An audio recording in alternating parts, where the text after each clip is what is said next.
Hey there! Today, I wish to guide you on linking Facebook with WhatsApp. To begin, open your web browser. Once you've logged into your Facebook profile, that's where we'll start connecting it with WhatsApp. Now that you've logged in, let's see how we can link Facebook and WhatsApp. You'll notice an edit button here. Click on it. After clicking, a new format will appear before you. Once that's opened, scroll down. You'll find an editor about profile button.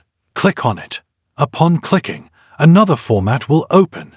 Click on Contact and Basic Info. Within this, there will be an option for Website and Social Link. You'll see two options: Add Website and Add Social Link. Click on Add Social Link. Another format will open up. There will be a button here that you'll need to click. Once you've clicked, you'll need to select your WhatsApp.